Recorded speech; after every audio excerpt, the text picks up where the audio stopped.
A black family's summer vacation takes a dark turn when two local cops target the mother and her young son at a resort pool, mistaking them for easy prey. The officers see only a vulnerable family, just a mother and child, alone, powerless, outnumbered. Their intimidation escalates, fueled by arrogance and prejudice. What they don't know is the boy's father isn't just any husband. He's a seasoned FBI agent, trained to fight for justice.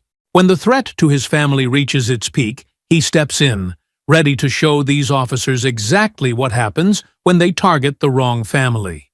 Before we go any further, comment where in the world you are watching from and make sure to subscribe, because tomorrow's story is one you don't want to miss.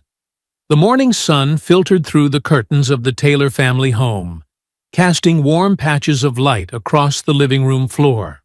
Suitcases lay open, surrounded by carefully folded clothes and vacation essentials. 8-year-old Elijah bounced on his toes as he clutched his favorite blue swim goggles. "Mom, did you pack my new swim shorts?" Elijah asked, his eyes bright with anticipation. "The ones with the sharks on them?" Samantha smiled, checking a neat pile of clothes. "Right here, sweetie." "Already packed them." She tucked the swim shorts into his suitcase, along with extra towels and sunscreen. Malcolm emerged from their bedroom, his FBI badge and gun secured in their usual hiding spot. He'd promised himself no work on this vacation. His family needed this time together. "Everyone almost ready?" he asked, picking up their heaviest bag with ease. "Almost done," Samantha replied, zipping up the last suitcase. "Elijah, honey, can you do one last check of your room? Make sure you didn't forget anything important." As Elijah scampered off, Malcolm wrapped his arms around Samantha from behind. "You okay?" he asked softly, noting the slight tension in her shoulders. "Just want everything to be perfect," she said, leaning back against him. "It's been so long since we've had a real family vacation." "It will be," Malcolm assured her, his voice steady and confident. "No cases, no grading papers, just us." Elijah returned, clutching his tablet. "Got everything." They loaded the car methodically, with Malcolm arranging the bags like puzzle pieces in the trunk of their SUV.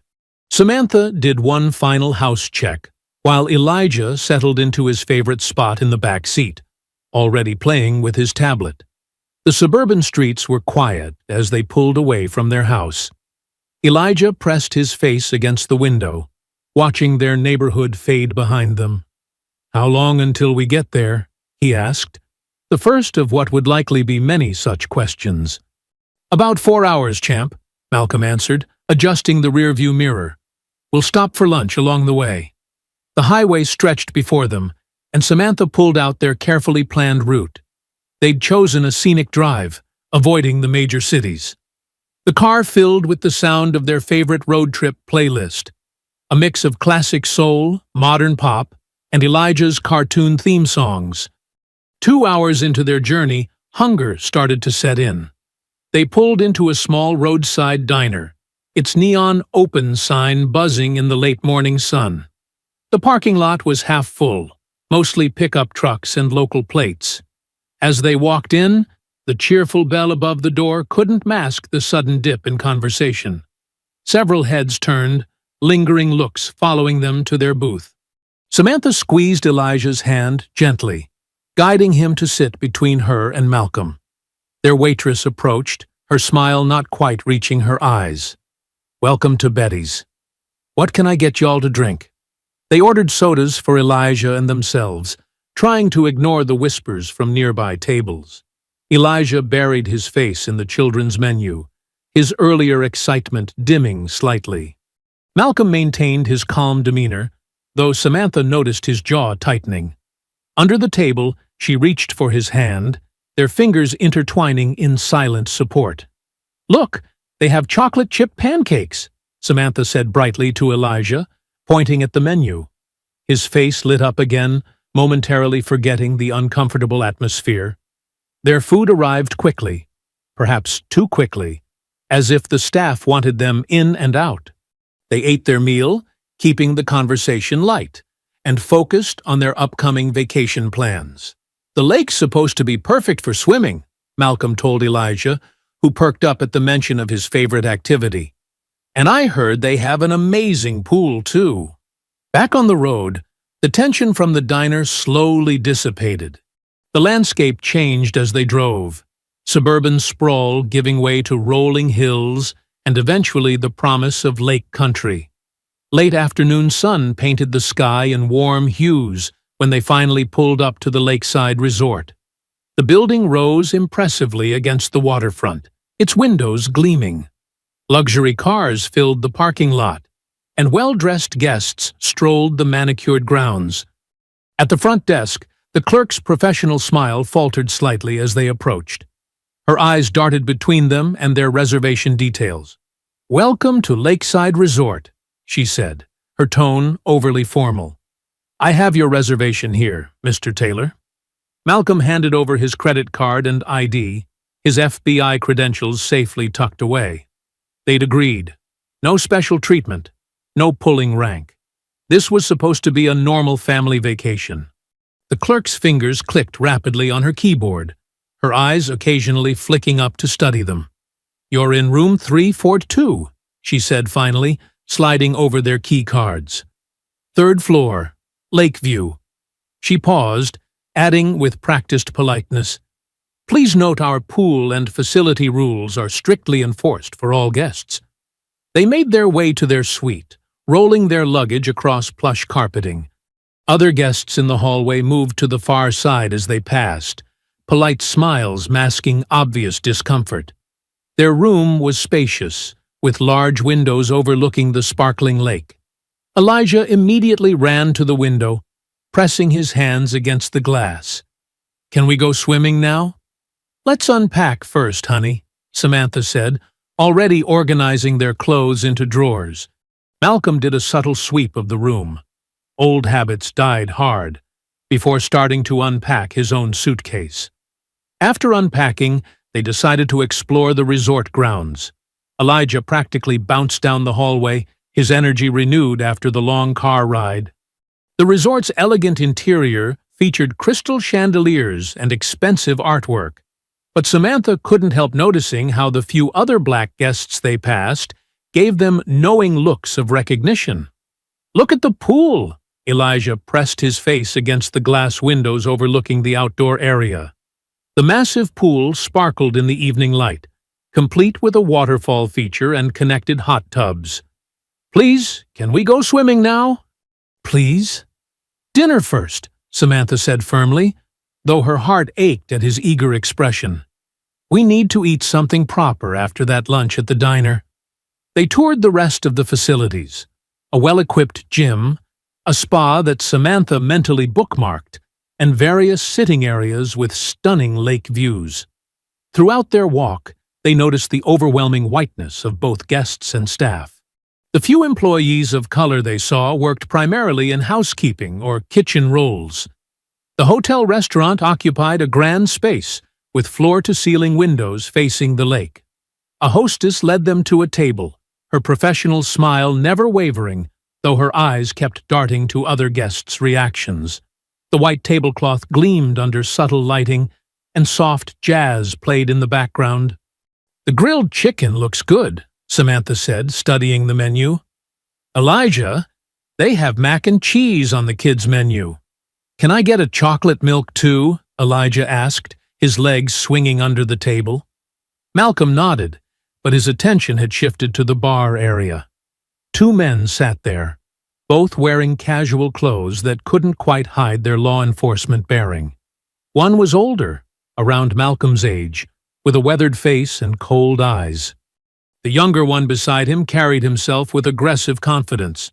Both were nursing drinks and casting occasional glances at the Taylor family. Malcolm recognized the older one, Detective Greg Marks, from an FBI briefing about local law enforcement. Nothing concrete, but there had been whispers about excessive force complaints that mysteriously disappeared. The younger officer was unfamiliar, but his body language screamed rookie with something to prove. Samantha noticed Malcolm's slight tension. "Everything okay?" she asked quietly, while Elijah colored his kids' menu. "Fine," Malcolm replied, his voice low. "Just some local police at the bar. Nothing to worry about." Their server approached, a young white woman who seemed more genuinely friendly than most staff they'd encountered. She took their orders efficiently, though her smile faltered when she noticed the officers watching their table. Throughout dinner, Malcolm kept his back to the bar, but he could feel the officers' stares. He focused instead on Elijah's excited chatter about swimming plans and Samantha's gentle reminders to use his inside voice. The food was excellent. Perfectly grilled chicken for Samantha, a well-prepared steak for Malcolm, and Elijah declared the mac and cheese almost as good as Mom's. Yet the weight of unwanted attention made the meal less enjoyable than it should have been. When they finished, Malcolm signed the check to their room. As they stood to leave, he heard one of the officers mutter something, followed by low laughter. He kept walking, his hand gentle but firm on Elijah's shoulder, guiding his family toward the exit. Back in their suite, the tension slowly melted away. Elijah immediately went to his drawer, pulling out his shark-patterned swim trunks and laying them carefully on a chair. "They're ready for tomorrow," he announced proudly. Samantha sat on the edge of their king-sized bed, kicking off her shoes with a sigh of relief. "Come here, baby," she called to Elijah, who bounded over. She pulled him into a tight hug, breathing in his familiar scent. Malcolm stood by the window, looking out at the lake, now silvered by moonlight. The view was beautiful, but his mind kept returning to those officers at the bar. He pushed the thought away. He'd promised himself no work on this trip. "Daddy, will you come swimming with me tomorrow?" Elijah asked, breaking Malcolm's reverie. Malcolm turned from the window, his expression softening. "Of course, champ. First thing after breakfast." They went through their bedtime routine, Elijah brushing his teeth while Samantha laid out his clothes for tomorrow, Malcolm double-checking the door lock and drawing the curtains. Despite the king bed in the main room and the pull-out sofa in the sitting area, Elijah begged to sleep in the big bed with them, just for the first night. "Please, it's a special vacation," he pleaded, giving them his best puppy dog eyes. Samantha and Malcolm exchanged glances, then smiled. "Just for tonight," Samantha agreed. They settled into bed, Elijah snug between them, his excitement about tomorrow's swimming plans gradually giving way to drowsiness. The room was quiet except for the soft hum of the air conditioning and the distant sound of waves on the lake shore. Morning sunlight streamed through the curtains, painting warm stripes across the hotel room floor. Elijah was already up, practically vibrating with excitement as he changed into his swim trunks. Samantha packed their pool bag while Malcolm adjusted his tie in the mirror. "You sure you can't come swimming with us?" Elijah asked, his voice hopeful as he watched his father prepare to leave. Malcolm's expression softened. "Sorry, champ. Just got a few quick errands to run. I'll join you both later, okay?" Samantha knew better. Those errands meant checking on his ongoing case. But they'd agreed not to discuss work details in front of Elijah. She helped their son apply sunscreen, making sure to cover his ears and the back of his neck. "Ready, baby?" she asked, shouldering their beach bag filled with towels, water bottles, and her latest novel. "Ready!" Elijah bounced on his toes, already heading for the door. The pool area was still relatively quiet this early. A few elderly couples occupied lounge chairs, and two women did lazy laps in the deeper end. The water sparkled invitingly in the morning light, the waterfall feature creating a peaceful background rhythm. "Remember the rules," Samantha said, as they claimed two chairs in a sunny spot. "No running, no diving in the shallow end, and stay where I can see you." "I know, Mom," Elijah said, but he was already edging toward the water. Samantha watched him ease in via the steps, his face lighting up at the perfect temperature. She settled into her chair, pulling out her book, but keeping one eye on Elijah. He was a strong swimmer for his age, moving confidently through the water. His joy was infectious. Several older guests smiled at his obvious delight. The peaceful morning lasted about 20 minutes before the first interruption. A young staff member in a polo shirt approached their chairs, his smile not quite reaching his eyes. "Excuse me, ma'am. Could I see your room key? Just a routine check." Samantha noticed he hadn't asked the same of any other guests, but she kept her voice neutral. "Of course." She pulled out their key card, watching his face as he verified it. "Thank you, Mrs. Taylor. Enjoy your stay." He walked away, but the moment had shifted something in the atmosphere. Elijah continued swimming, oblivious to the interaction. He'd made friends with another boy about his age, and they were taking turns seeing who could hold their breath longer. Samantha tried to return to her book, but the words wouldn't quite focus. That's when she noticed them, Detective Marks and Officer Riley, now in swimming trunks, emerging from the men's changing room. They claimed chairs directly across the pool, positioning themselves with a clear view of Samantha and Elijah. The temperature seemed to drop despite the warming sun. Marks sprawled in his chair with calculated casualness, while Riley sat forward, elbows on knees, watching Elijah's every move. Neither entered the pool. Samantha kept her face carefully neutral, though her heart rate had picked up. She wished Malcolm were here, but no, she could handle this. She was a grown woman, with every right to be here with her son. Other guests began to notice the tension. The elderly couples whispered to each other. The two women doing laps got out and left. Elijah's new friend was called away by his mother, who cast an apologetic glance at Samantha. "Mom, watch this," Elijah called, executing a perfect underwater somersault. Samantha clapped appropriately, hyper-aware of Riley leaning forward to track the movement. "Getting tired yet, baby?" she called. But Elijah shook his head, splashing happily in the now empty pool. The officers maintained their surveillance for another 15 minutes. Samantha felt their eyes like a physical weight, but she refused to be intimidated into leaving. Finally, Elijah paddled to the edge of the pool. "I'm hungry," he announced. "Okay, let's dry off and—" Samantha began, but the officers were already moving. They approached with deliberate steps, Marks in the lead with Riley flanking him.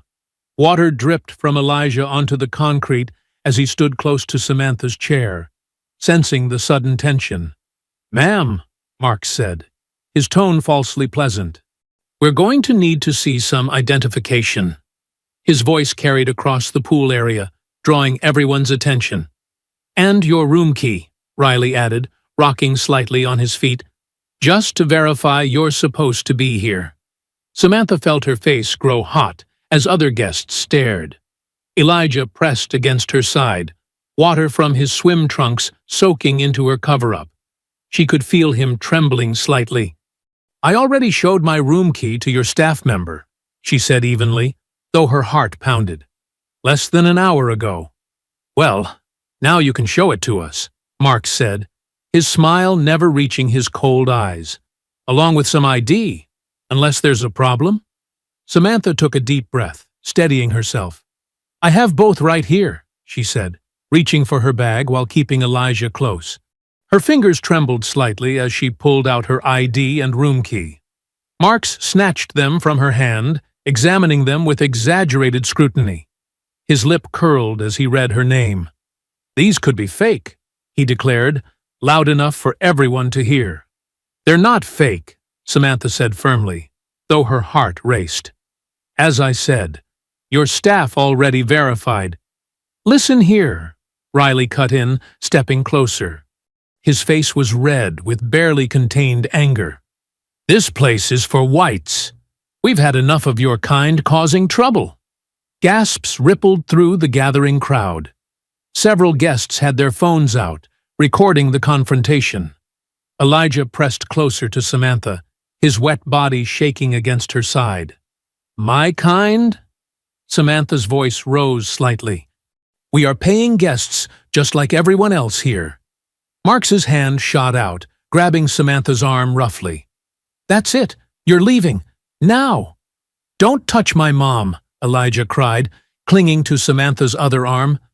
"Let go of me," Samantha demanded, trying to pull away. "You're hurting me."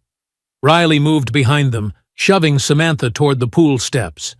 "Move it, or we'll make you move." Elijah started crying, his grip on Samantha tightening. Other guests called out in protest, but no one intervened. The hotel staff hung back, watching nervously. "I said let go." Samantha struggled against Marks's grip, trying to protect Elijah from Riley's aggressive pushing. Suddenly, a towel flew through the air, landing on a nearby chair.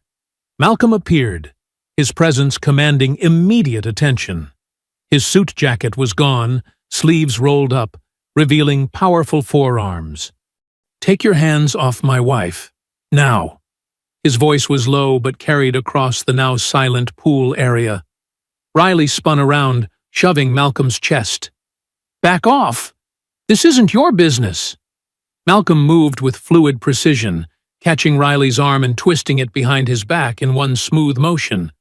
Riley yelped in pain, his knees buckling. Marks released Samantha, lunging at Malcolm with a roar. Malcolm sidestepped, using Marks's momentum to send him crashing into a deck chair. The chair clattered across the concrete as Marks sprawled ungracefully. Riley scrambled up, pulling a collapsible baton from his swim trunk pocket. He snapped it open with a metallic click. "Drop it," Malcolm ordered, but Riley swung wildly. Malcolm blocked the strike and grabbed Riley's wrist, applying precise pressure. The baton clattered to the ground as Riley howled. Malcolm kicked the weapon away, maintaining his hold on the officer. "Federal agent!" Malcolm's voice boomed across the pool area as he pulled his FBI badge from his back pocket. "Stand down, both of you!" The crowd fell completely silent.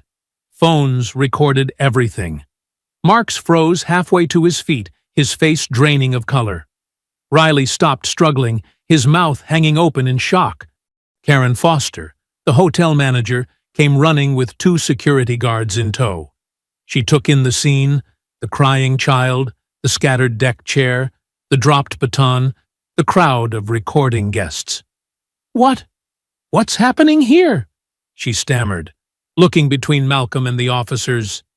"These officers assaulted my wife and terrified my son," Malcolm said, his voice controlled but fierce. "They attempted to forcibly remove them from the pool based solely on their race. When I intervened, they attacked me, a federal agent." The security guards exchanged uncertain glances. Karen's face went pale. "We didn't know," Marks began, but Malcolm cut him off. "You didn't know what? That they were guests? That they had every right to be here? That assaulting them was illegal? Or just that her husband could fight back?" Marks and Riley backed away, their earlier bravado completely deflated. The crowd had grown larger, with guests calling out support for the Taylors and condemnation for the officers. "This is outrageous," an elderly woman declared. "I saw the whole thing. They attacked that poor woman and her child. We have it all on video," another guest added, waving his phone. Malcolm moved to his family, wrapping one arm around Samantha while keeping his eyes on the officers. Samantha hugged Elijah close, her body trembling but her head held high. Elijah buried his face in her side, still crying softly. The news spread rapidly through the resort. Guests gathered in clusters, sharing videos and expressing their disgust. Hotel staff whispered among themselves, some looking ashamed, others angry at the officers. "Mrs. Taylor, Mr. Taylor," Karen said, wringing her hands. "I cannot express how deeply sorry." "Save it," Malcolm cut her off. "This isn't over. Not by a long shot."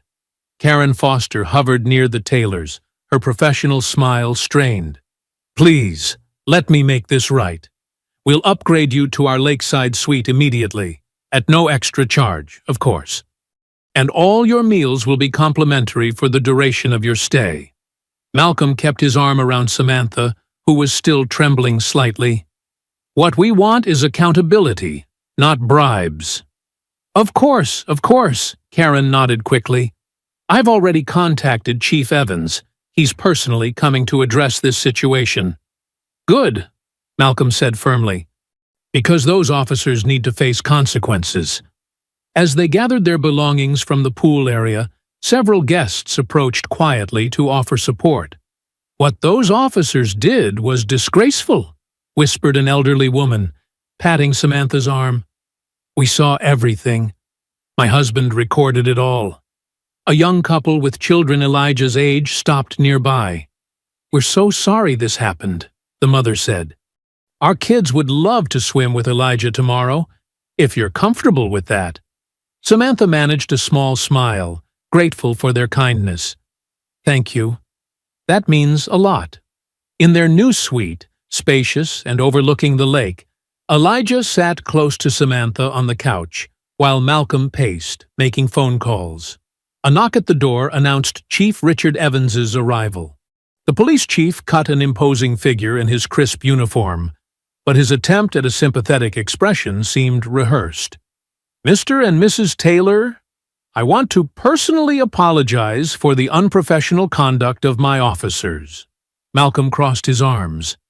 "Unprofessional. They assaulted my wife and traumatized my son. A regrettable misunderstanding," Evans said smoothly. "Officers Marks and Riley have been placed on administrative leave pending review. We take these matters very seriously." "Administrative leave isn't enough," Samantha spoke up, her voice steady despite her anger. "They should be fired and charged." Evans spread his hands. "We'll conduct a thorough investigation. But surely we can resolve this without escalating matters further? These officers have families too. They should have thought about that before attacking mine," Malcolm replied coldly. After Evans left, there was another knock. A woman with a press badge stood in the hallway. "Cassie Flores, local news. I'd love to get your perspective on what happened today." Malcolm shook his head. "No comment at this time." "I understand," Cassie said, slipping him her card. "But there's more to this story than you know. Call me if you change your mind." That evening, they went to dinner in the hotel restaurant. The atmosphere was thick with tension. Other diners stared openly or whispered behind their menus. The waitstaff was professionally polite but cold. Elijah pushed his food around his plate, subdued. "I'm not very hungry, Mom." "Try to eat a little more, sweetie," Samantha encouraged, though her own appetite had vanished when she noticed their server glaring at them from across the room. "Maybe we should go," she murmured to Malcolm. "I don't like how that waiter keeps looking at us." Malcolm nodded, signaling for the check. As they walked back to their suite, other guests quickly moved aside, some avoiding eye contact entirely. Samantha unlocked their door, then froze. A piece of paper had been slipped underneath while they were gone. Her hands shook as she picked it up and read the message, written in block letters. "Get out while you can." "Malcolm," she called softly, holding out the note. He took it, jaw tightening as he read. "I'm calling hotel security. They're probably the ones who let whoever did this onto our floor," Samantha said bitterly. Elijah looked between his parents, sensing their tension. "What's wrong?" "Nothing, baby," Samantha assured him, but her voice wavered. "Why don't you get ready for bed?" Once Elijah was in the bathroom, Malcolm pulled Samantha close. "We're not leaving," he said firmly. "That's exactly what they want." "I know," she whispered against his chest. "But I'm scared, Malcolm. Not for us. For Elijah. Did you see how quiet he was at dinner? This is affecting him." "We'll protect him," Malcolm promised, though his expression was grim. "And we'll make sure everyone responsible for this faces consequences." Samantha pulled back to look at him. "They're targeting us now, all because we dared to stand up to them." "Then they picked the wrong family to mess with," Malcolm said, his voice hard with determination. He carefully folded the threatening note and placed it in an evidence bag from his briefcase. Every action they take just gives us more proof of their corruption. The sound of running water from the bathroom stopped, and Elijah emerged in his pajamas. Despite everything, he managed a small smile when he saw his parents hugging. "Can we watch a movie before bed?" he asked hopefully. "Of course we can, sweetheart," Samantha said, forcing cheerfulness into her voice. But as she settled onto the couch with her family, she couldn't shake the feeling that this was only the beginning of their troubles. The next morning, sunlight streamed through the suite's windows, but it did little to lift the heavy atmosphere. Malcolm and Samantha stood in the bedroom, speaking in hushed tones, while Elijah watched cartoons in the living room. "I don't like this, Malcolm," Samantha said, holding up the threatening note from the night before. "Someone got access to our floor, right to our door." Malcolm ran his hand over his face, the lack of sleep evident in his eyes. "The security here is a joke. No cameras in the hallways, minimal staff coverage. It's like they want to keep things off the record." "What are we going to do?" Samantha crossed her arms, glancing toward the door where Elijah sat beyond. "I need to dig deeper," Malcolm said firmly. "There's more going on here than just two racist cops. The hotel staff, the management, they're all connected somehow." "I should take Elijah out for the day," Samantha suggested. "That amusement park we passed on the way in? It might help get his mind off things." Malcolm nodded. "Good idea. Keep your phone on and stay alert. I don't trust anyone in this town anymore." In the living room, Elijah looked up as his parents emerged. "Can we go swimming today?"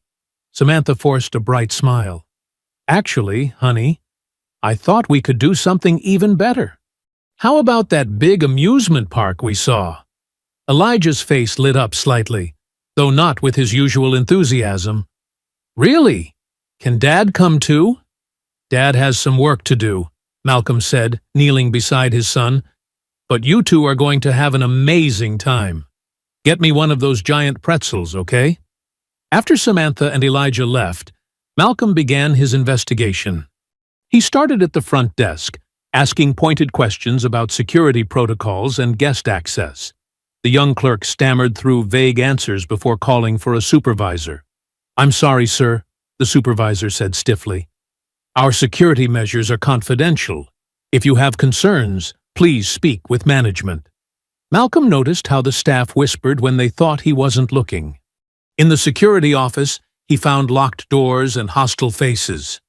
"Private area!" a guard barked. "Guests not allowed." Near the pool, Malcolm discovered the security cameras were positioned to miss key areas, a deliberate blind spot that couldn't be accidental. As he made notes on his phone, movement in the parking lot caught his attention. Detective Marks and Officer Riley stood by their patrol car, gesturing angrily at Karen Foster. Even from a distance, Malcolm could see the tension in their body language. Karen jabbed her finger at them before storming back inside, leaving the officers fuming. Meanwhile, at the amusement park, Samantha tried to maintain a normal day for Elijah. They rode the carousel and played carnival games, but she couldn't shake the feeling of being watched. "Look, Mom!" Elijah called out, pointing to a roller coaster. "Can we ride that one?" As they stood in line, Samantha noticed a security guard speaking into his radio while staring in their direction. Later, at the concession stand, the server's smile vanished when she handed over their change. "Mommy," Elijah whispered during lunch, "why are those people taking pictures of us?" Samantha turned to see a group quickly lowering their phones. Her heart raced. "They're probably just tourists, baby. Here, try these nachos. They're really good." But Elijah's observation skills were sharp. Throughout the day, he grew quieter, staying closer to his mother's side. The excitement of the rides couldn't fully mask the undercurrent of tension. By late afternoon, they returned to the hotel, emotionally drained. Malcolm was waiting in their suite, his expression grim as he hugged them both. "Did you find anything?" Samantha asked quietly while Elijah went to wash up. "Plenty of suspicious behavior," Malcolm replied. But they're being careful. No one's talking, and there's conveniently no surveillance where we need it. Elijah came back, climbing onto the couch between them. His small shoulders slumped. Dad, the kids at the park today, they were different. Different how, buddy? Malcolm asked gently. They pointed at me and whispered things. Elijah's voice grew small. One boy said his dad told him not to play with people like me. Samantha pulled him close, meeting Malcolm's pained gaze over their son's head. Oh, sweetheart, I'm so sorry. I tried to ignore them, like you said, Elijah continued, but there were so many. Even the grown-ups looked at us funny. Malcolm's jaw clenched. You did nothing wrong, son. Those people, they're the ones with the problem, not you. But why? Elijah asked, his eyes filling with tears. We didn't do anything bad. We just wanted to swim. Samantha stroked his hair, her own eyes wet. Some people let fear and hate make them do terrible things, but we're not going to let them win. That's right, Malcolm agreed firmly. We're going to stand up to them. Together. That evening, after Elijah had fallen into an uneasy sleep on the suite's pull-out couch, Malcolm and Samantha sat at the small dining table, their voices low but determined. We're not running, Samantha declared, gripping her phone tightly. That's exactly what they want. Malcolm nodded, his laptop open before him. Agreed. But we need to be smart about this. These people have been getting away with this behavior for too long. Samantha pulled up her contacts list. I'm calling Diane at the Civil Rights Legal Defense Fund. She helped when my school tried to push out those immigrant families last year. While Samantha stepped onto the balcony to make her call, Malcolm dove into public records. His FBI credentials gave him access to databases ordinary citizens couldn't reach. Article after article revealed a pattern. Complaints filed against the local police department, particularly involving Marks and Riley, that mysteriously disappeared. 20 minutes later, Samantha returned, her expression brightening. Diane's sending a legal team tomorrow.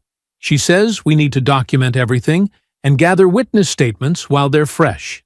Good, Malcolm said, turning his laptop to show her. Look at this. 3 similar incidents in the past year alone. All minorities, all at this resort, all involving those 2 officers. Samantha leaned closer, reading. But no formal charges? No investigations? Everything got buried, complaints withdrawn, witnesses suddenly uncooperative. Malcolm's voice hardened. Classic intimidation tactics. A soft ping from Samantha's phone interrupted them. She opened her social media app and gasped. Malcolm, look at this. Her post about the pool incident from that morning had exploded.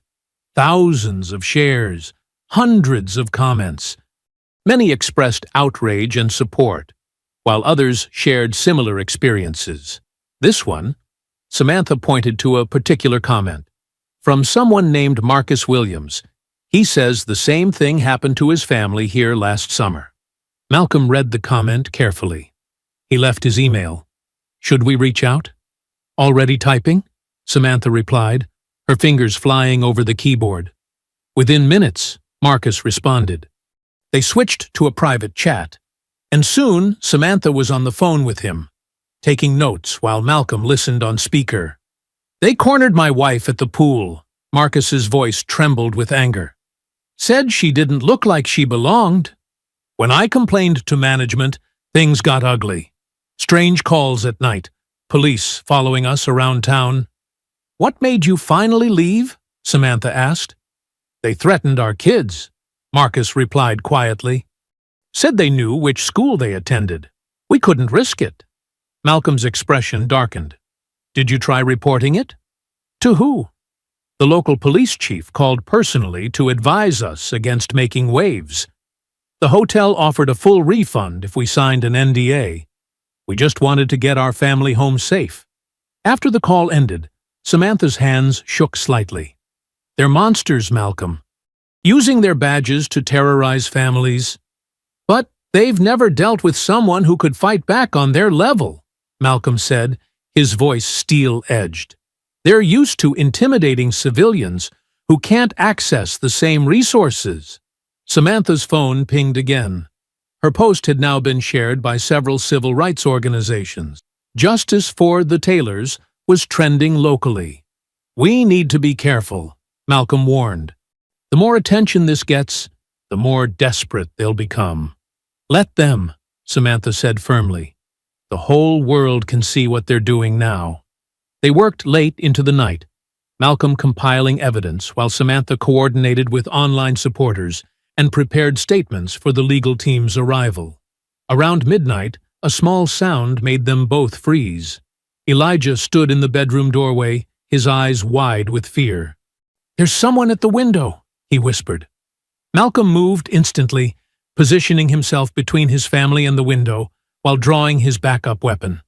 "Stay with your mother," he ordered quietly. The curtains swayed slightly in the breeze from the air conditioning.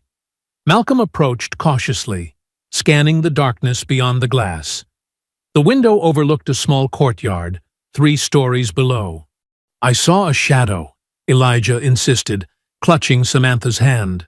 "Like a person, but all dark." Malcolm checked the window locks, secure. He called hotel security, who arrived quickly, but seemed more interested in why the Taylors were awake so late than in investigating. "I'll check the grounds," the guard said dismissively. Malcolm followed him down. In the courtyard, beneath their window, fresh footprints marked the muddy flower bed. They led directly to a service entrance, staff only. The guard shrugged. Probably just maintenance. They work late sometimes. But Malcolm noted how the guard avoided his eyes, how quickly he wanted to leave. Back in the suite, he found Samantha comforting a shaken Elijah. "The footprints led to a staff door," Malcolm told her softly. "They're letting people access the grounds at night." Samantha hugged Elijah closer. "We're not sleeping separately tonight." They pushed the living room furniture aside and pulled all the mattresses together on the floor. As they settled in, Elijah between them, Malcolm kept his weapon close. "Try to sleep, buddy," he soothed. "We're right here." But even as his son's breathing eventually steadied into sleep, Malcolm stayed alert, watching the window. The shadow had sent a clear message. They could get close any time. But if they thought this would make the Taylors run, they had severely miscalculated. Dawn crept into their makeshift bedroom on the floor, where the Taylor family had spent an uneasy night. Malcolm had dozed fitfully, waking at every small sound. Samantha had kept Elijah close, her arm protectively draped over him even in sleep. A gentle knock at the door made them all start. Malcolm approached cautiously, weapon ready but concealed. "Room service!" a cheerful voice called. Through the peephole, Malcolm saw a young staff member with a large bouquet of flowers and a covered breakfast tray. He opened the door partially, blocking the entrance with his body. "Compliments of management," the server said, trying to peer around Malcolm. "And this note." Malcolm took the items without inviting him in. The flowers were expensive, roses and lilies arranged artfully in a crystal vase. The note, on heavy hotel stationery, expressed deepest regrets for any misunderstandings. Samantha read it over his shoulder and scoffed. "Misunderstandings? That's what they're calling assault and harassment now?" "They're trying to buy our silence," Malcolm said, setting the flowers aside. "Make it look like everything's resolved." Elijah poked at the breakfast tray. Belgian waffles, fresh fruit, premium coffee. "Can we eat it?" "It's safe," Malcolm assured him, though he understood his son's hesitation. "But it doesn't change anything." Samantha pulled out her phone, scrolling through contacts. "I'm calling that reporter, Cassie, the one who wanted to interview us yesterday. Maybe she can help expose what's really happening here." Malcolm nodded slowly. "Good idea. But let's meet somewhere public." An hour later, they sat in a busy coffee shop downtown. Cassie Flores arrived right on time, notebook in hand, her sharp eyes taking in every detail. Malcolm had positioned them at a corner table with clear sightlines to all exits. "Thank you for meeting me," Cassie said, setting up a small recorder. "I've been trying to crack this story for months." "What story exactly?" Malcolm asked, studying her carefully. Cassie glanced around before leaning in. "The systematic harassment of minorities at local hotels, particularly by certain officers. But every time I get close to proof, it vanishes. Sources back out. Evidence disappears." Samantha shared their experiences: the pool confrontation, the threatening note, the shadow at their window. Malcolm discreetly activated his phone's recording app under the table. "Classic pattern," Cassie nodded, taking rapid notes. "They start with verbal harassment, escalate to physical intimidation, then target family members. The hotels are always complicit. They need the police to overlook certain activities, so they play along." "What activities?" Malcolm pressed. Cassie's expression turned guarded. "I can't prove anything yet. But there are rumors about money laundering, drug trafficking through the service entrances. The resort network provides perfect cover. And they use racial harassment to drive away anyone who might notice patterns," Samantha concluded. "Exactly." Cassie showed them photos on her phone. Other families who'd been targeted, police reports that had been altered, security footage timestamps that didn't match official records. "Why hasn't anyone stopped them?" Elijah asked suddenly. He'd been so quiet they'd almost forgotten he was there, drawing on a napkin. Cassie's face softened. "Because they're very good at making problems go away, honey. My editor won't run stories without solid proof, and that proof keeps disappearing. Last month, my apartment was broken into. Nothing taken, just my research files gone." Malcolm's hand tightened on his cup. "You're taking a risk talking to us." "Someone has to stand up to them," Cassie said firmly. "And you're different. They weren't expecting an FBI agent. Plus, with social media attention now—" "We have copies of everything," Samantha assured her. "Multiple backups, secure locations." "Smart." Cassie finished her coffee and gathered her things. "I'll start writing the story today. But be careful. These people, the cops, the hotel management, they've had years to perfect their system." She stood to leave, then paused, her expression grave. "They don't play fair here. Watch your backs." They watched through the window as Cassie walked to her car, an older model sedan with a small dent in the passenger door. Malcolm memorized the plate number, already planning to run a protection detail check on her. "She's scared," Samantha observed quietly, "but she's still fighting." "Like us," Elijah said, showing them his napkin drawing, 3 stick figures standing together, facing down a group of angry-looking figures in police uniforms. Malcolm studied his son's artwork, noting how the family figures stood tall while the officers looked distorted, almost monstrous. Children's drawings often revealed deep truths. "Yes, buddy," he said, carefully folding the napkin to keep. "Like us." Through the window, they watched Cassie's car disappear around a corner. Malcolm's jaw tightened, calculating risks and strategies. They had an ally now, but that also meant one more person in danger. He'd seen too many whistleblowers silenced in his FBI career to take this lightly. Back at the hotel, the Taylors entered the breakfast room with practiced casualness. Malcolm had chosen a table with clear sightlines to both exits, positioning himself to watch the entrance while appearing relaxed. "Remember," he whispered to Samantha and Elijah, "act natural. We're just having breakfast." Elijah nodded, clutching his mother's hand as they approached the buffet. The spread was impressive.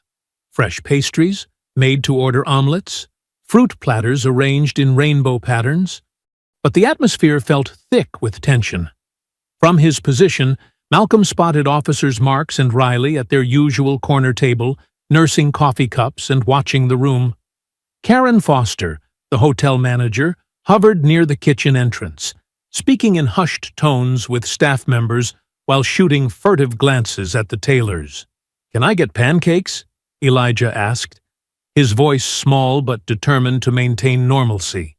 "Of course, baby." Samantha helped him load his plate, her movements steady despite the weight of hostile stares. As they settled at their table, a young white girl around Elijah's age approached, carrying her own loaded plate. Her parents sat nearby, offering encouraging smiles. "Can I sit here?" she asked, pointing to the empty chair beside Elijah. "I like your Superman t-shirt." Elijah looked to his parents for permission. At their nods, his face brightened. "Thanks, I'm Elijah." "I'm Katie," the girl said, settling in. "I saw you swimming yesterday. You're really good." The children chatted about swimming, favorite cartoons, and the hotel's mini golf course. For a moment, the tension eased. Malcolm noticed Officer Riley shifting uncomfortably, clearly unsettled by the sight of the children's easy friendship. As Katie finished her pancakes, she leaned closer to Elijah, her voice dropping. "My dad says those police officers are bad news. He saw them hurt someone last summer. We're not supposed to talk about it." Before Elijah could respond, Katie's mother called her back. The girl gathered her plate, offering a small wave goodbye. Samantha squeezed Elijah's hand under the table, seeing his troubled expression. "It's okay, honey. Keep eating."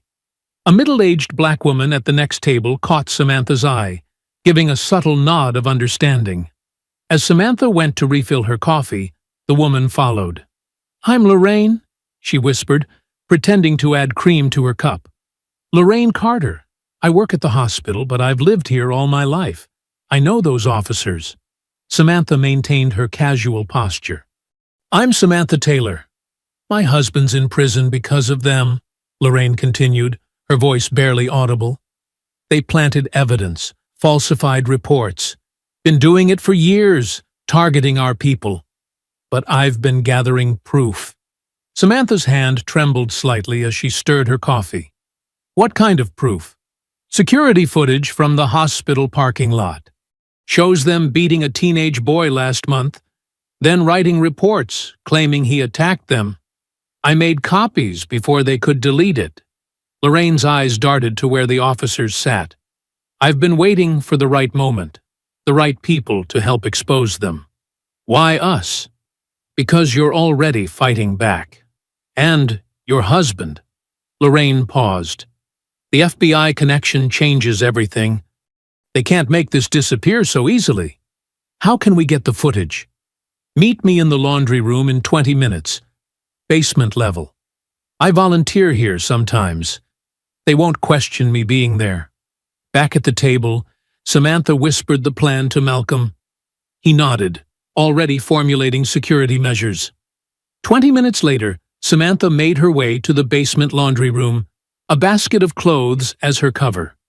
The space was humid and loud with industrial machines. Lorraine stood folding sheets, a USB drive concealed in her palm. "It's all here," Lorraine murmured, slipping the drive into Samantha's hand as they passed. 6 months of evidence. Names, dates, patterns, everything they tried to bury. Samantha tucked the drive into her pocket, heart pounding. "Thank you. This could change everything." "Just promise me something," Lorraine said, her eyes intense. "Don't let them silence this. My James has been in prison for 3 years. He's innocent, but nobody would listen. Maybe now." "We'll make them listen," Samantha assured her, feeling a surge of hope for the first time since the pool incident. "This ends now." They continued folding laundry for a few minutes, maintaining their cover. Through the rumble of dryers and hiss of steam presses, Samantha could almost hear the walls of injustice beginning to crack. The evidence in her pocket felt like a key, not just to exposing 2 corrupt officers, but to dismantling an entire system of oppression. "Same time tomorrow?" Lorraine asked as they finished. "I have more to share." Samantha nodded, squeezing the woman's hand in gratitude. "We'll be here." "And, Lorraine? We're going to get James home." Back in their suite, Malcolm locked himself in the bedroom, spreading Lorraine's evidence across the king-sized bed. His laptop glowed in the dim light as he connected the USB drive, revealing folders meticulously organized by date and incident. "Oh my God," he whispered, clicking through security footage from the hospital parking lot. The grainy video showed officers Marks and Riley surrounding a black teenager. The boy's hands were raised, but Riley struck anyway, the baton connecting with brutal force. Marks joined in, both officers beating the defenseless teen while shouting commands he couldn't possibly follow. In the living room, Samantha sat with Elijah, trying to distract him with a movie. But her son's eyes kept drifting to the window, where shadows of hotel staff passed suspiciously often. A housekeeper had already, accidentally, tried entering their room twice, despite the Do Not Disturb sign. "Mom," Elijah whispered, "why do they keep walking past?" "Try not to worry, baby." Samantha pulled him closer. "Focus on the movie." Malcolm's fingers flew across the keyboard, cross-referencing dates and names with his FBI database access. His breath caught as connections emerged. A pattern of brutality, false arrests, and covered-up complaints stretching back years.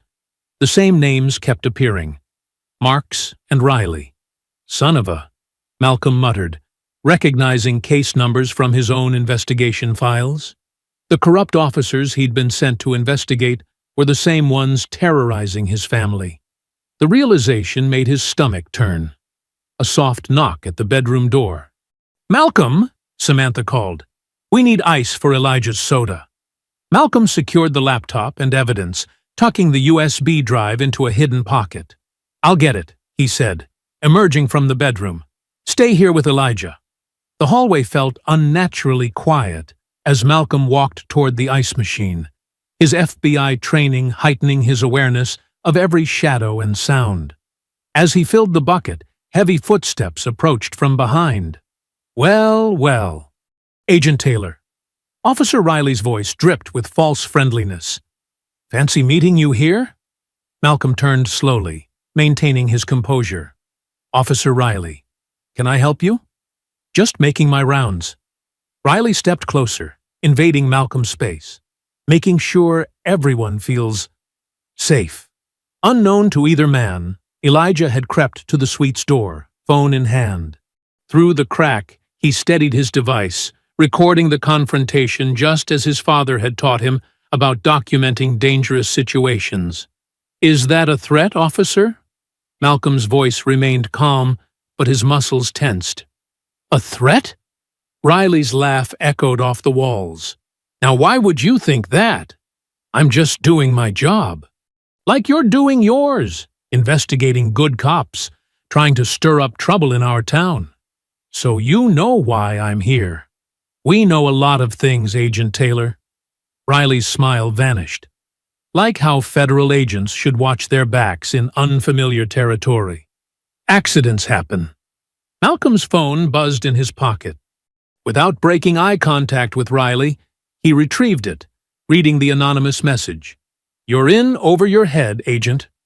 Riley's smirk confirmed he knew about the text. "Sleep tight, Agent Taylor. Keep your family close." The officer turned and stalked away, leaving Malcolm holding a melting bucket of ice. Back in the room, Elijah quickly closed the door and scrambled back to the couch, his hands shaking as he saved the video. Malcolm entered, setting down the ice. His expression told Samantha everything she needed to know. "They know," he said quietly, checking the room for listening devices. "About my investigation. About everything." Samantha hugged Elijah closer. "What do we do?" Malcolm secured the windows and door before retrieving Lorraine's evidence from its hiding place. "We keep this safe, and we keep Elijah with us at all times." He sat heavily on the couch. "I didn't know it when we arrived, but Marks and Riley are the same officers I've been investigating for months. Police brutality, evidence tampering, false arrests. They're at the center of it all."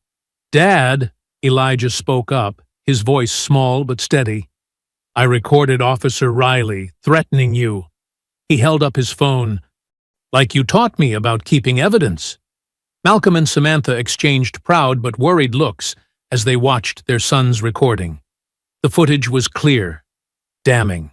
Riley's threats unmistakable. "That's my brave boy," Samantha whispered, kissing Elijah's forehead. Sleep proved impossible that night. Malcolm secured the evidence in multiple locations, both physical and digital. Samantha kept Elijah close, both of them finally drifting off on the pull-out couch, while Malcolm stood guard, watching shadows move beneath the door, knowing that somewhere in the darkness their enemies were plotting.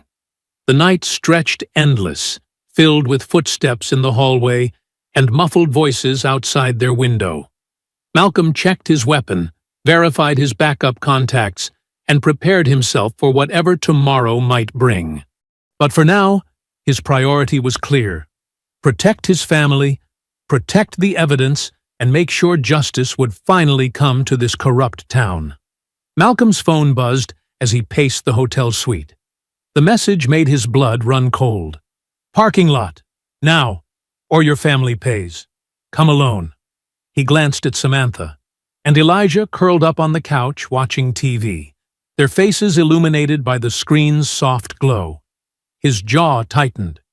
"I need to check something outside," Malcolm said, keeping his voice steady. "Stay here. Don't open the door for anyone but me." Samantha's eyes narrowed with concern. "What's wrong?" "Just a precaution." He kissed her forehead, then Elijah's. "Lock the door behind me."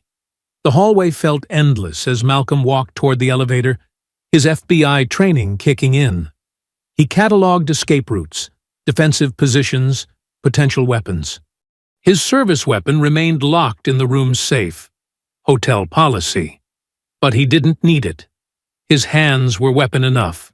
The parking lot stretched dark and empty before him, security lights casting long shadows between the cars. Malcolm's footsteps echoed on the asphalt as he moved cautiously through the rows of vehicles, senses heightened. Movement flickered in his peripheral vision. Before he could turn, a familiar voice cut through the night. "Evening, Agent Taylor." Detective Marks emerged from behind a pickup truck, Officer Riley flanking him from the opposite direction. "Nice night for a walk." Malcolm kept his stance relaxed but ready. "What do you want?" "Just a friendly chat." Riley twirled his baton with practiced menace. "About you sticking your nose where it doesn't belong." "We've known who you were from day one," Marks added, circling closer. "Did you really think we wouldn't recognize a Fed? This is our town. Your town of corruption and brutality?" Malcolm's eyes tracked both men. "That ends now." Riley lunged first, baton whistling through the air. Malcolm slipped the strike, grabbing Riley's extended arm and using the officer's momentum to slam him into a car door. But Marks was already there, wrapping his arms around Malcolm from behind. Malcolm dropped his weight, breaking Marks' grip with a sharp elbow strike. He spun away as Riley recovered, the baton missing his head by inches. "Your family's gonna pay for this," Riley snarled, pressing the attack. "That boy of yours looks like a swimmer. Be a shame if he had an accident in the pool." White-hot rage flared in Malcolm's chest, but he channeled it into precise movement. As Riley swung again, Malcolm stepped inside his guard, trapped the baton arm, and twisted. The weapon clattered to the ground as Riley howled in pain. Marks charged in, trying to tackle Malcolm to the asphalt. But Malcolm sprawled expertly, sprawling his legs back while driving his forearm into Marks's throat. The detective stumbled, gasping. "You're both done," Malcolm growled, maintaining his defensive stance. "The evidence is already secure. Multiple copies, multiple locations." "Evidence can disappear," Marks wheezed, "just like witnesses." Riley recovered his baton, blood trickling from his split lip. "And families." They attacked together this time, coordinated and vicious. Malcolm blocked a baton strike that numbed his forearm, ducked Marks's wild haymaker. His FBI combat training took over. Economy of motion, use their aggression against them, stay mobile. A glancing blow caught Malcolm's temple, sending warm blood trickling down his face. But he used the moment to trap Riley's arm, applying a textbook joint lock that dropped the younger officer to his knees, screaming. The click of a gun being cocked froze the scene. "Let him go," Marks commanded, his service weapon aimed at Malcolm's head. "Or I put you down right here." Malcolm maintained the hold on Riley, who whimpered in pain. "You really want to add murdering a federal agent to your charges? Who said anything about murder?" Marks's smile was cold. "You attacked 2 officers. We defended ourselves. Simple report to write." The parking lot fell silent except for Riley's labored breathing and the distant sound of traffic. Malcolm's muscles burned from exertion, blood dripping steadily from his temple. But his voice remained steady. "You pull that trigger, there's no going back. Everything comes out. The brutality, the cover-ups, all of it. Is protecting your corrupt little kingdom worth prison?" "Last chance," Marks growled, finger tightening on the trigger. "Let him go and back off, or I end this right now." Malcolm's grip remained firm on Riley's twisted arm as he stared down Mark's gun barrel, the moment stretching like a wire about to snap. The standoff shattered as a door slammed somewhere nearby. Marks flinched, and Malcolm seized the moment. He drove his shoulder into Marks's midsection while twisting Riley's arm harder, sending both officers sprawling. The gun skittered across the asphalt. "Inside! Move!" Malcolm commanded, herding them toward the hotel's rear service entrance. He needed witnesses, needed this confrontation documented. The officers scrambled up, Riley clutching his twisted arm, Marks lunging for his dropped weapon. Malcolm kicked it further away, forcing them through the door into a fluorescent-lit corridor lined with cleaning carts and laundry bins. Upstairs in their suite, Samantha paced frantically, her phone pressed to her ear. "Yes, this is regarding Agent Malcolm Taylor," she told the FBI dispatcher. "He's in immediate danger at the Lakeview Resort." Her hands shook as she detailed the situation. The moment she hung up, she dialed Cassie. "Malcolm's being attacked by those officers," she whispered urgently. "Back parking lot. We need help." In his parents' bedroom, Elijah crouched in the dark, his small hands gripping his phone. Every shadow made him jump. Every distant sound sent his heart racing. But he stayed put like his dad had taught him, ready to record anything he saw or heard. The service corridor erupted in chaos as Malcolm grappled with both officers. Riley swung his baton wildly, smashing a glass fire extinguisher case. Malcolm grabbed the extinguisher, spraying white powder into Riley's face. The officer stumbled back, choking and blind.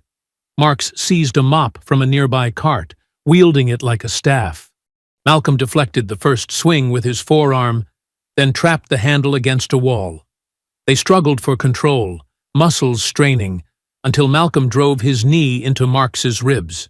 The detective doubled over, losing his grip. "It's over," Malcolm declared, his voice carrying down the corridor. "The FBI has everything. Your brutality, your cover-ups, the kickbacks from the hotel. You got nothing," Marks wheezed, but fear crept into his voice. "We have Lorraine's footage. We have witnesses ready to testify. We have financial records linking you to every false arrest, every shakedown." Riley, still coughing from the powder, charged Malcolm from behind. Malcolm sidestepped, sending Riley crashing into a laundry cart. The cart rolled into a wall with a thunderous crash that echoed through the building. "Keep fighting," Malcolm advised coldly, "and add assaulting a federal agent to your charges." Marks spat blood onto the linoleum floor. "You think you're the first to try taking us down? This is our territory. We own this town. Not anymore." Malcolm advanced on them, his presence filling the narrow space. "How many families have you terrorized? How many lives have you destroyed to keep your power?" "They deserved it!" Riley shouted, his composure cracking. coming here, thinking they belong. Like my son? Malcolm's voice turned dangerous. An 8-year-old boy you threatened to drown? Should have done it when we had the chance, Marks growled. One less. Malcolm slammed him against the wall before he could finish, forearm pressed to his throat. Riley tried to intervene, but Malcolm swept his legs, dropping him hard. Say it again, Malcolm dared them, his controlled fury evident in every word.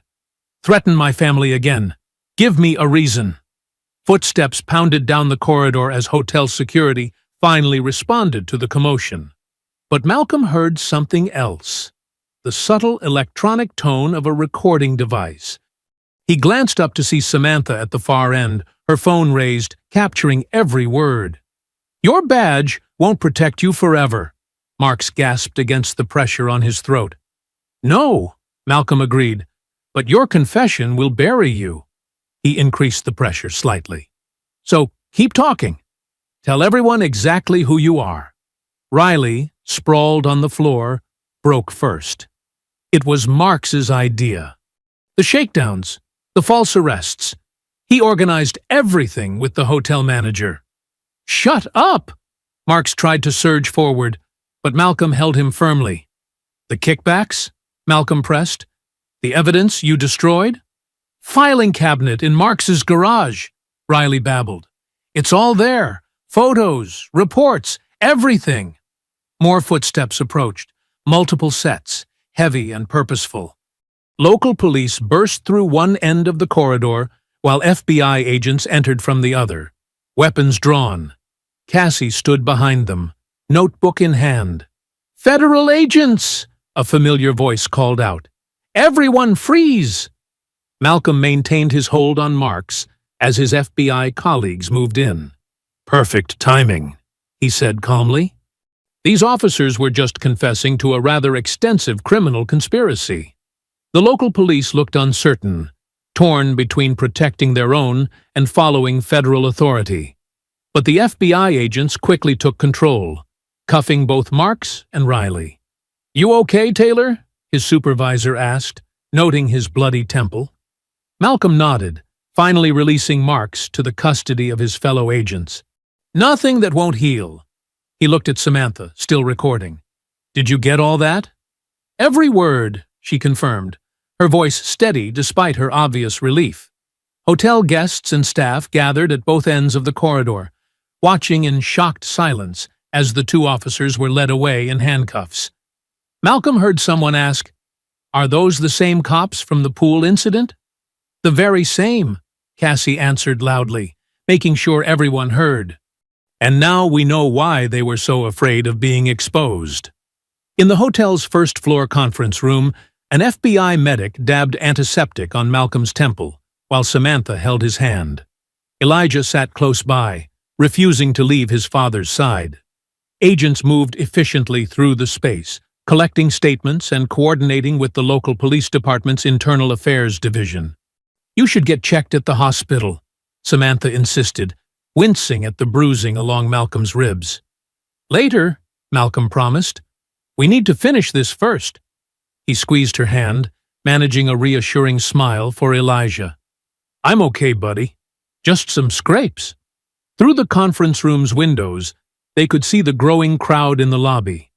Hotel guests clustered in small groups, sharing videos of the arrest on their phones. News vans had already started arriving, their satellite dishes visible in the parking lot. Cassie stood near the entrance, directing her camera crew and coordinating with other reporters. Two senior FBI agents entered, their expressions grim but satisfied. Agent Taylor, the lead agent said, we've secured the hotel's security footage and guest complaints going back 3 years. The pattern is clear. Systematic harassment targeting minority guests, all buried by management. Speaking of management, Samantha interjected, where's Karen Foster? As if on cue, they heard the hotel manager's voice rising from the lobby. This is completely unfair. We've always maintained the highest standards of...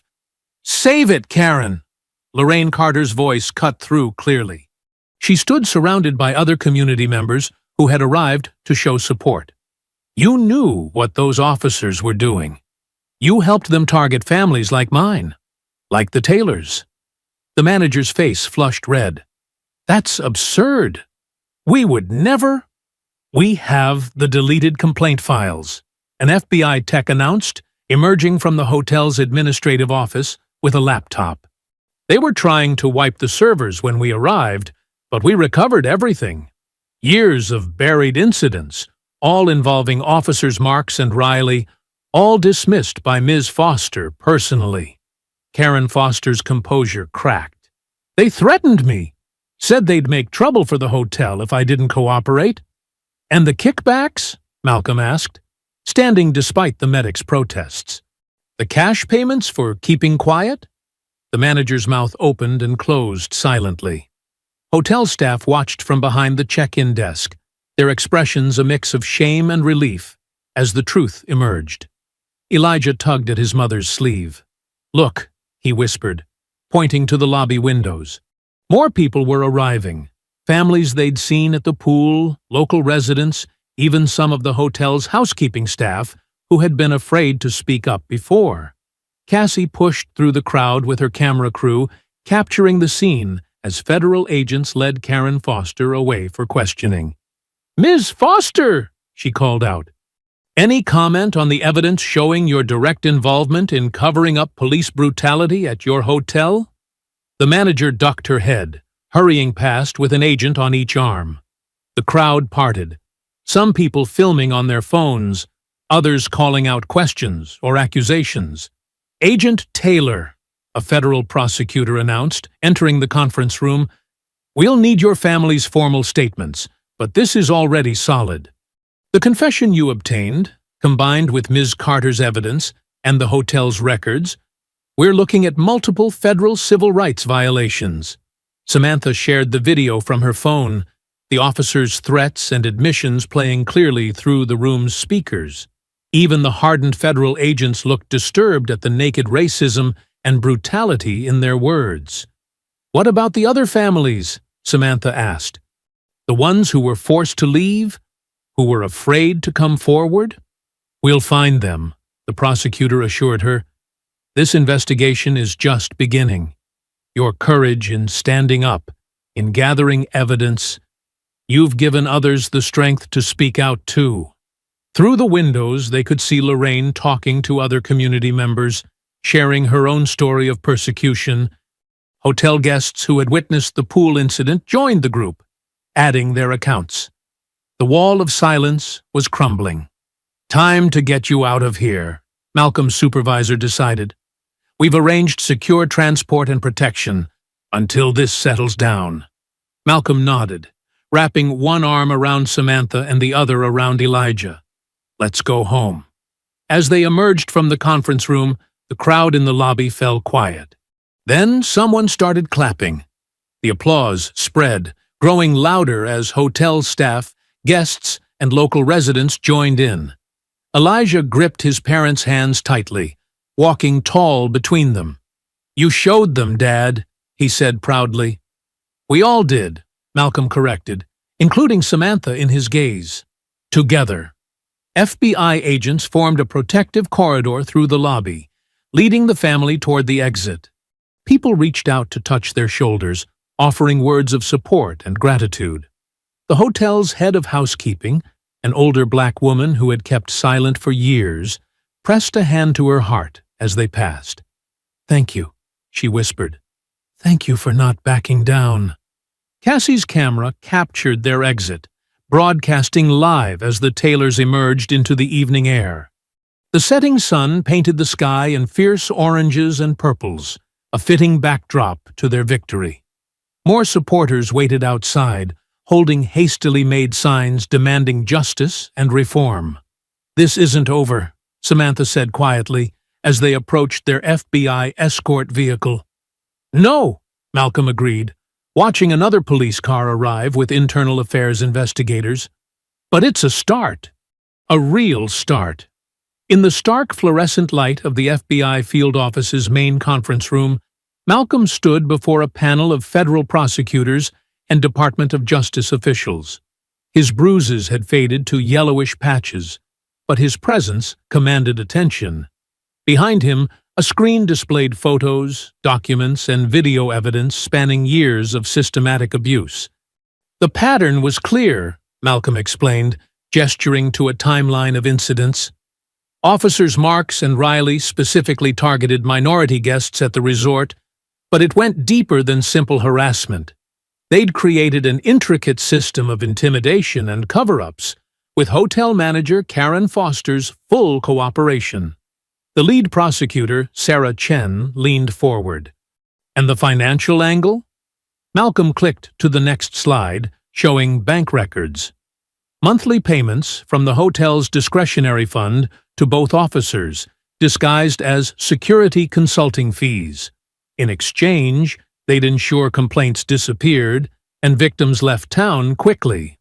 Outside the conference room windows, news vans lined the street.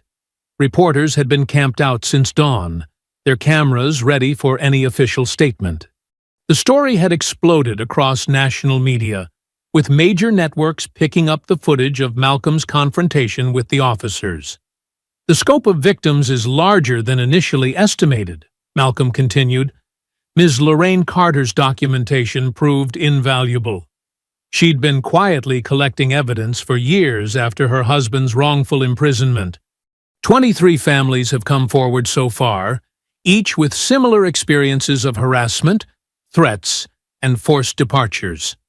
The DOJ Civil Rights Division chief nodded grimly. And the hotel's involvement? Systematic, Malcolm confirmed. Karen Foster maintained 2 sets of guest complaint records. The official log showed 0 incidents of discrimination or police misconduct. But our tech team recovered the deleted files, over 50 documented cases in 3 years alone. The conference room door opened, and an agent ushered in Samantha and Elijah. They'd been asked to attend this portion of the briefing. Elijah wore a small FBI visitor badge proudly on his chest, sitting tall beside his mother. Mrs. Taylor, Chen acknowledged, your video evidence of the officer's confession was crucial. And Elijah, your quick thinking with that phone recording made a real difference. Elijah smiled shyly, but his eyes shone with pride. Samantha squeezed his shoulder. We've received statements from hotel staff, another prosecutor added, shuffling through papers. Many felt trapped, afraid to report what they witnessed. The housekeeping supervisor, Mrs. Washington, provided particularly damning testimony about being forced to clean up evidence of physical altercations. Malcolm advanced to security camera footage showing Marks and Riley confronting various guests. Their tactics escalated over time. What began as verbal intimidation evolved into physical assaults, property damage, and explicit threats. They believed their badges made them untouchable. Not anymore, Chen stated firmly. The grand jury indictment lists 37 criminal counts against each officer, including civil rights violations, conspiracy, witness tampering, and extortion under color of law. Ms. Foster faces 18 counts related to the cover-up and financial fraud. The room fell silent as they watched one particularly disturbing clip of Riley shoving an elderly black man into a service corridor while Marks kept lookout. The date stamp showed it was just 2 months ago. The hotel chain's corporate office is in damage control mode, an FBI public affairs officer reported. They've announced a complete audit of all properties, mandatory civil rights training, and a victim compensation fund. Their stock has dropped 15% since the story broke. Samantha spoke up. What about the other victims? The ones who were too afraid to come forward before? Ms. Carter has been instrumental in reaching out to them, Chen replied. She's working with our victim services unit, helping families document their experiences. The statute of limitations hasn't expired on most cases. A junior agent entered with breaking news. Marks and Riley just appeared for arraignment. No bail.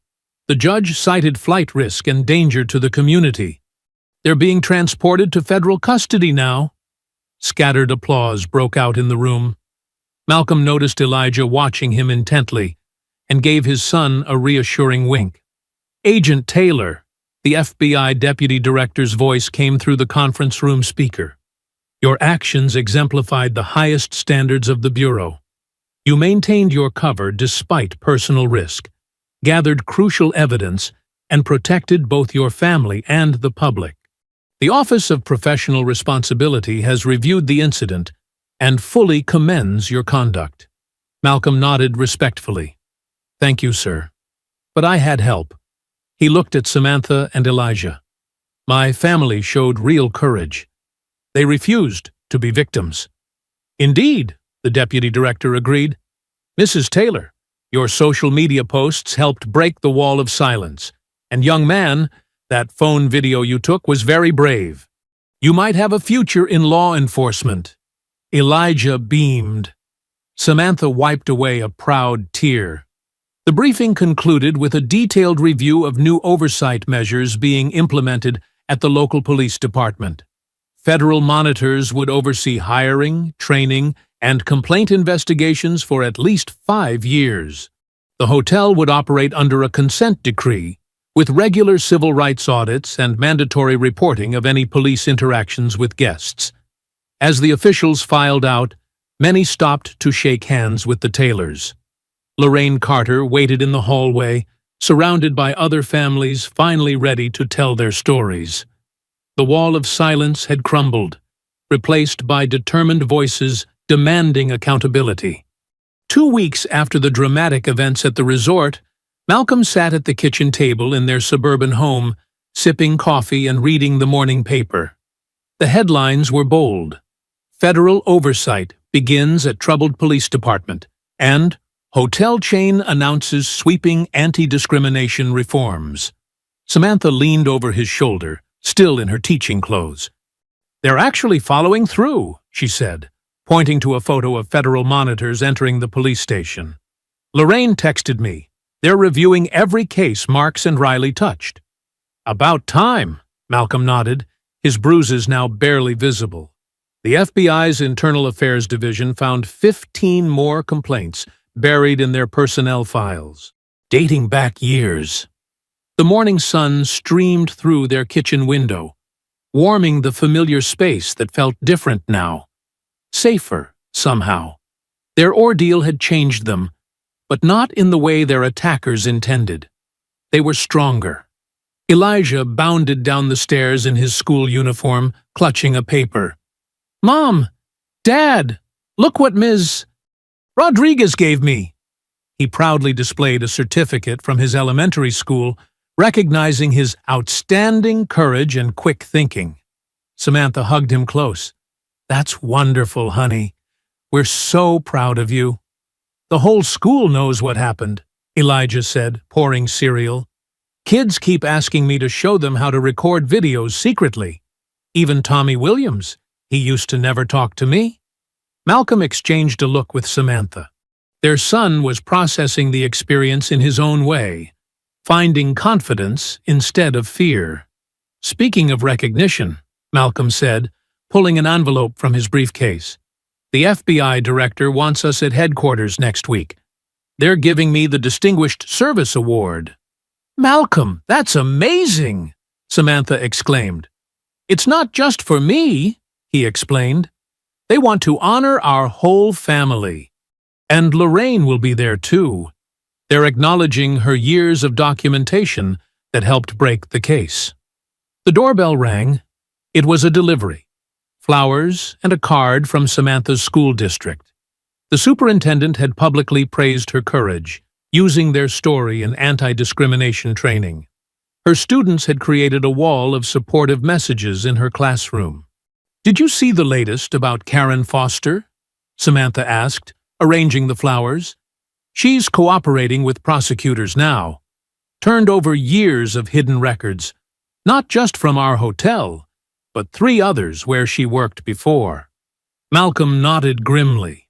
The pattern went deeper than anyone suspected. But people aren't afraid to speak up anymore. That's the real victory. His phone buzzed. A text from Lorraine. Her husband James was being released today, his conviction overturned after review. Marks and Riley had planted evidence in his case. The photo showed James walking out of prison, Lorraine by his side, both beaming. "Can we go to the pool today?"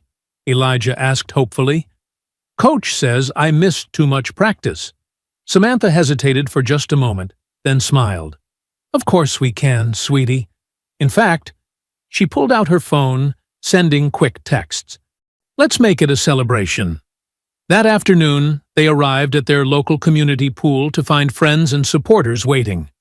Lorraine and James were there, along with other families who'd reached out after hearing their story. Elijah's swim team cheered when he walked in. The atmosphere was festive but meaningful. Parents who'd never spoken before were sharing stories, building connections. A local civil rights organizer handed out Know Your Rights cards. Even the pool staff seemed more attentive, more conscious of treating everyone equally. Elijah cannonballed into the water, splashing his teammates. His laughter echoed across the pool deck. Pure, unrestrained joy. "Remember how nervous we used to be?" Samantha murmured to Malcolm. "Always watching, always worried." "Now we're the ones being watched," Malcolm replied, nodding toward a cluster of admiring parents.